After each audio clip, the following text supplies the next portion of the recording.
Welcome back to the Midnight Mind. Don't forget to hit subscribe if you're new, and please give this video a like. It means a lot. It's midnight, and that means one thing. It's time to enter the mind of Machiavelli. Have you ever noticed how easily people bend to those who speak with certainty? How a single commanding voice can silence a room, while truth itself trembles at the edge of hesitation? Power has always fascinated the human mind, not merely as dominance over others, but as a spell that reshapes reality. You've felt its pull before, in the workplace, in relationships, in the quiet urge to control what you fear. That's where our story begins, not in the palace of rulers, but within the shadows of your own psyche. Power is not a political concept, it's psychological. It lives where desire meets fear, where the will to act collides with the fear of being seen. Machiavelli in The Prince understood this long before modern psychology was born.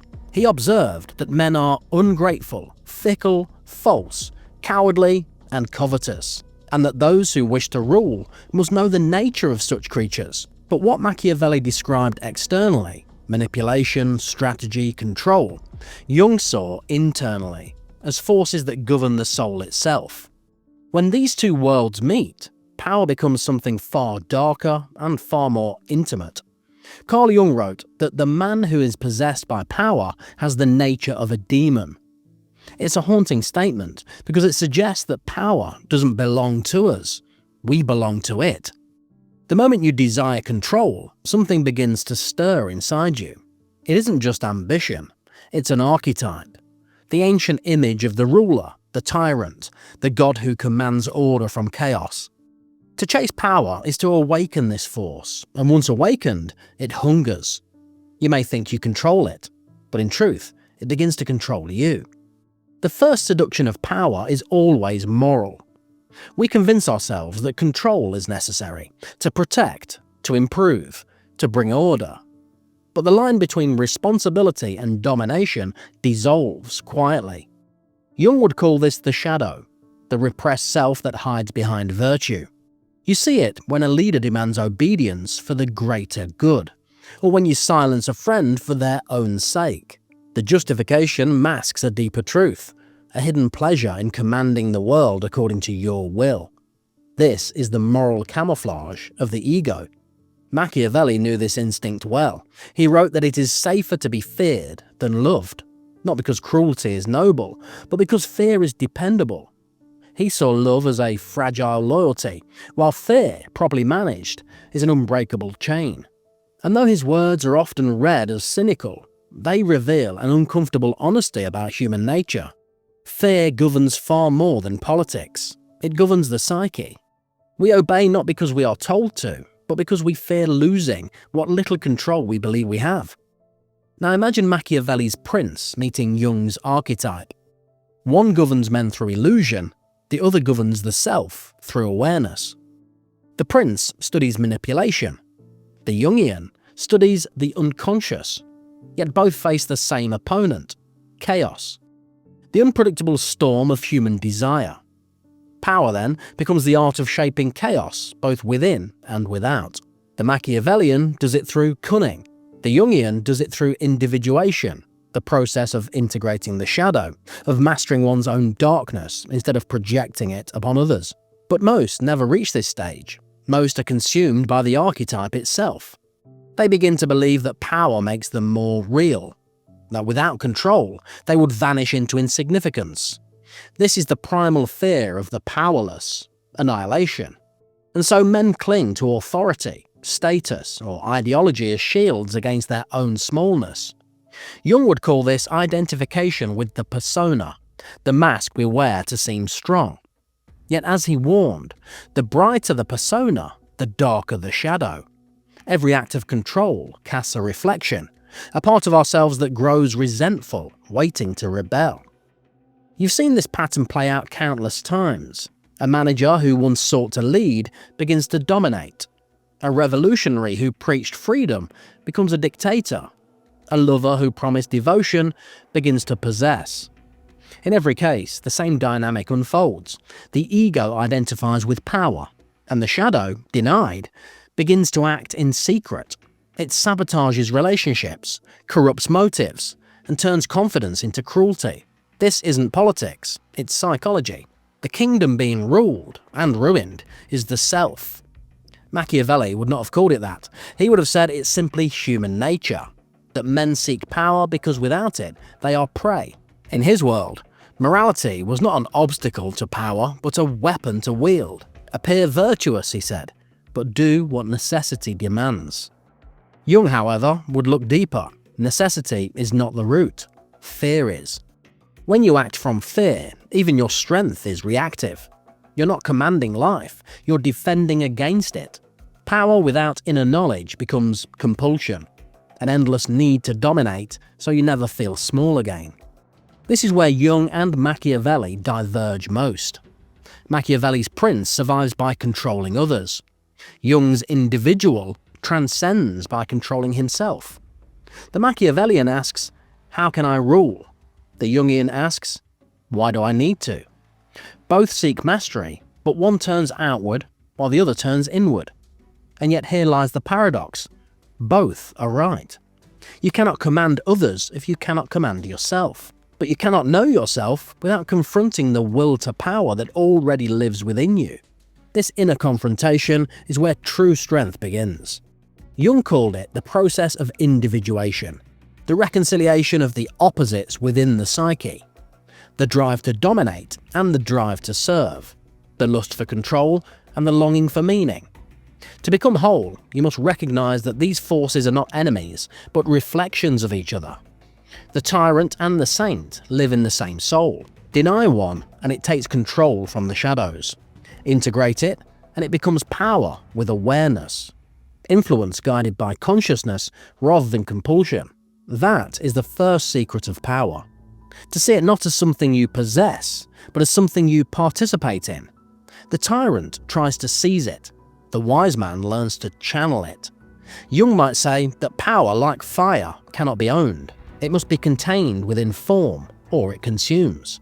Machiavelli would agree, though he'd phrase it differently. Fortune is a woman, and to keep her under, one must beat and bruise her. In his brutal metaphor, he spoke a truth about nature itself, that chaos yields only to strength.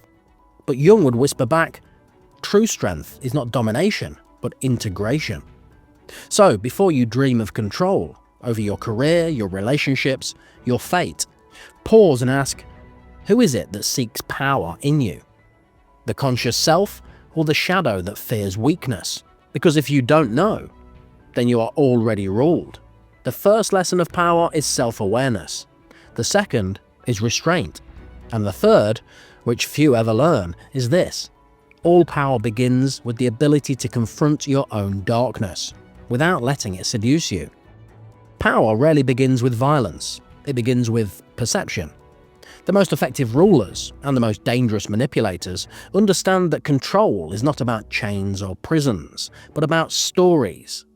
The human mind doesn't obey force, it obeys meaning. When people believe that their submission has purpose, they stop calling it submission. This is the first secret of control. Make obedience feel like virtue.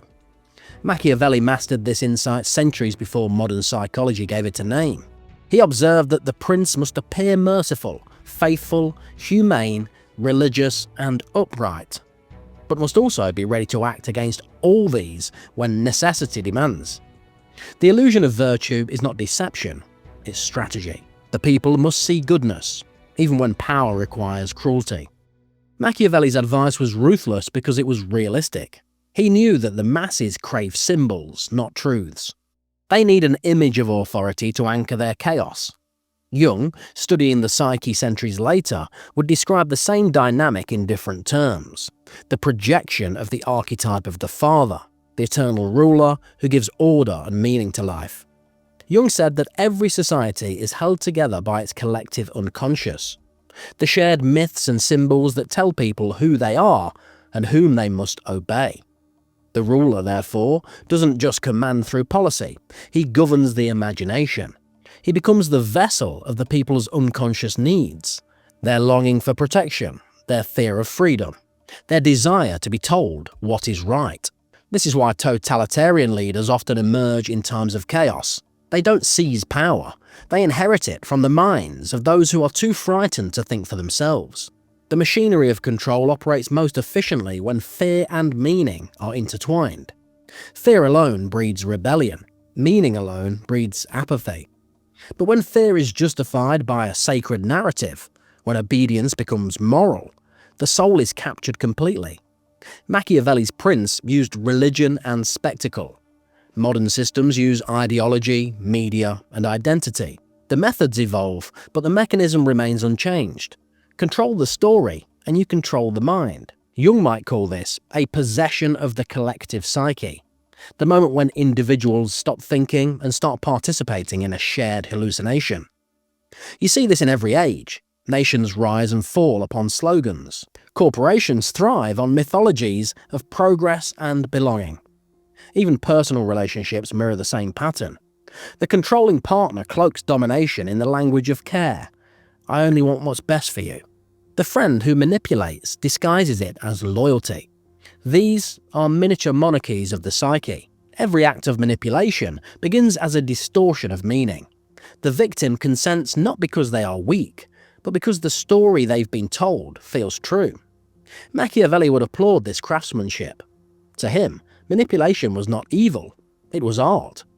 A prince who cannot lie skillfully, he warned, will soon be devoured by those who can. Yet Jung would see something different beneath this mask of strategy. He would see a psychic split. The ruler divided between his persona, the noble appearance, and his shadow, the ruthless instinct. This division is not harmless. Every lie told for the sake of control strengthens the shadow. The manipulator becomes a prisoner of his own deception, trapped in the very image he created to rule others. That is the great irony of power. Those who build systems of control often end up controlled by them. The tyrant cannot trust, the strategist cannot rest, and the manipulator cannot love. Their world becomes a mirror of suspicion. Jung called this psychic inflation, the state in which the ego identifies with the archetype of the ruler and loses its human proportion.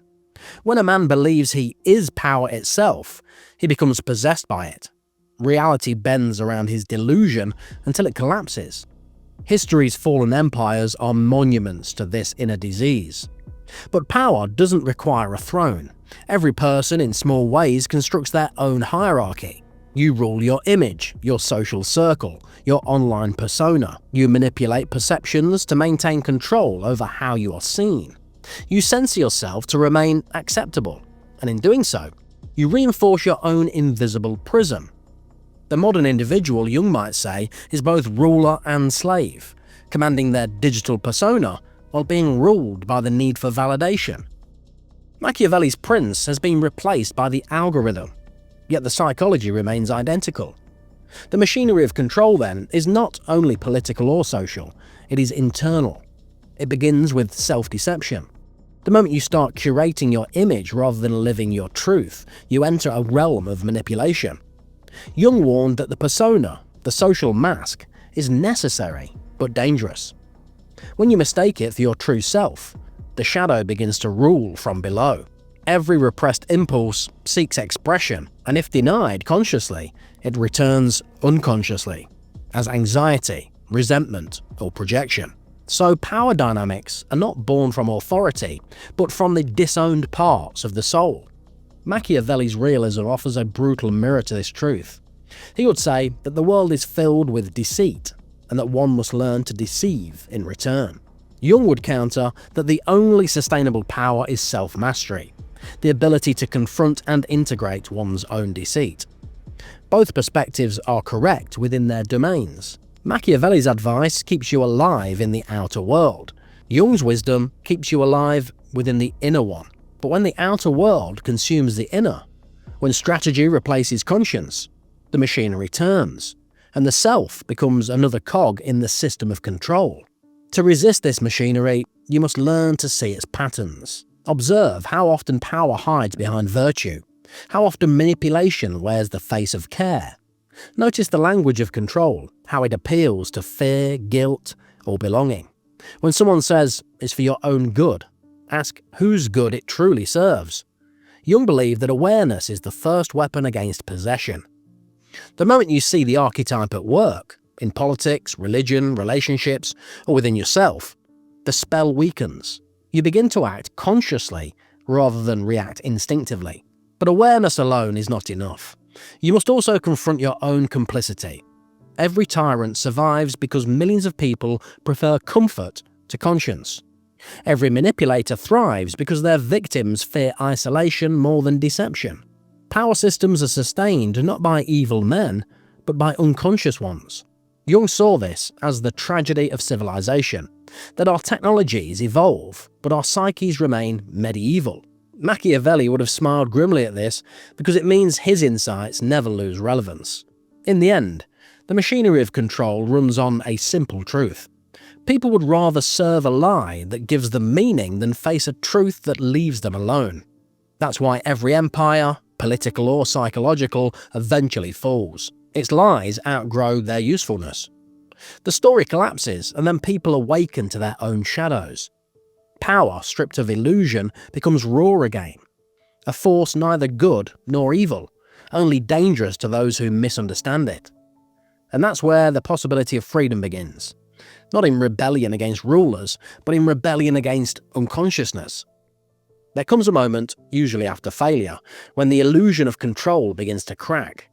The strategies no longer work, the mask feels heavy, and the throne, whatever form it takes, starts to feel like a cage. This is the turning point of every ruler, both external and internal. It's the moment Machiavelli's prince meets Jung's seeker, when the pursuit of domination collapses into the question of meaning.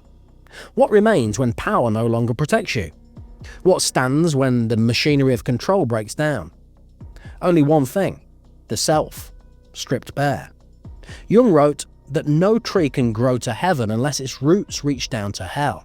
To integrate the shadow is to confront the darkness that gave rise to your hunger for power in the first place.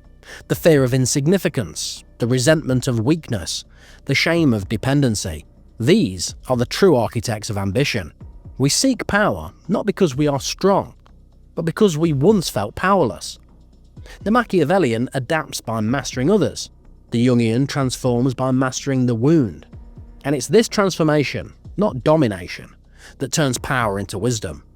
Most people never reach this stage because it demands a kind of death, the death of the persona, the image of control. The ego resists because it fears annihilation. Yet Jung reminds us that this descent is not destruction, but renewal. The shadow, once faced, ceases to rule in secret. It becomes energy, creative, assertive, alive. The instinct to dominate becomes the courage to act. The hunger for recognition becomes the strength to stand alone. This is alchemy, the transmutation of darkness into consciousness. It can't be faked, it can only be lived. Machiavelli, in his own way, understood this transformation too. He admired leaders who could adapt to fortune, those who could bend with circumstance without losing their purpose. He wrote that fortune is a river, and it is the mark of a great man to build dikes and dams against it. Beneath his pragmatism lies a truth Jung would recognize. Power belongs to those who are inwardly flexible, who don't cling to illusions of control, but move in rhythm with the chaos of life. The true prince, like the individuated self, commands by harmonizing with a necessity, not resisting it. In modern life, this alchemy begins with self-observation. Notice how often your actions stem from fear. Fear of losing control, fear of appearing weak, fear of being forgotten. These fears shape your behavior more than you realize. Every anxious thought, every defensive word, every attempt to control another is a symptom of the unconscious will to power. Jung would say the task is not to destroy this will, but to purify it. Power, when made conscious, becomes purpose. When unconscious, it becomes tyranny.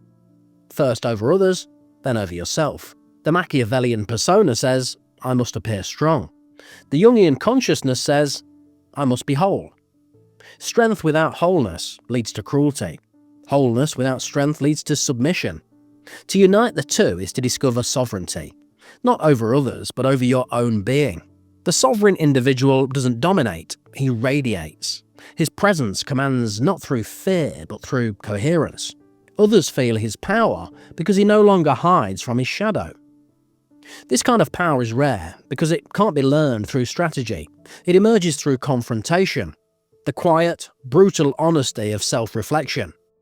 Jung called this process individuation, the birth of the authentic self. Machiavelli would call it the creation of necessity, the capacity to act decisively without illusion. Both describe the same outcome, a mind that no longer reacts to the world, but shapes it consciously.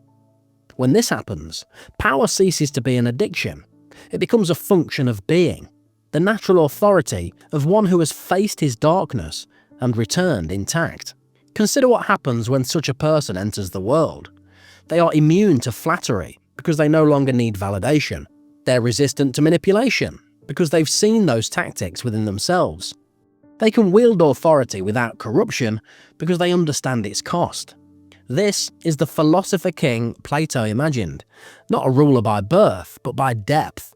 In Jungian terms, it's the self, the inner totality that reconciles opposites and stands as a bridge between the conscious and the unconscious. Power, when aligned with this center, becomes a creative force rather than a destructive one. But this alignment requires constant vigilance. The shadow never disappears, it waits. The moment you believe yourself immune to corruption, you are already falling back into it. Jung warned that the greater the light, the greater the shadow. Every expansion of influence increases the temptation to inflate the ego once more. Machiavelli would call this hubris, the arrogance that blinds rulers to their limits. That's why true mastery of power demands humility, not as weakness, but as awareness of your own capacity for corruption. The wise man keeps his inner tyrant on a leash. So what does this mean for you? It means that the desire for control over circumstances, over people, over perception is a signal. It points to the part of you that feels most powerless. Instead of feeding that desire with strategy, confront it with understanding. Ask, what fear drives my need to dominate? What pain am I disguising as ambition? This is the inner revolution, the shift from external manipulation to internal sovereignty. Jung's alchemy begins when you take responsibility for the power that acts through you, rather than pretending it belongs to someone else. Machiavelli wouldn't disagree entirely. He believed that power, once understood, could be directed towards stability and order. But where he stopped at political necessity, Jung extended the path into the soul. The Machiavellian prince maintains a kingdom. The Jungian individual creates a life. One manipulates human nature, the other transforms it. Yet both share the same raw material, the will to power. It's neither good nor evil. It becomes divine or demonic depending on the consciousness that wields it. If you face this truth without judgment, you begin to master the alchemy of power.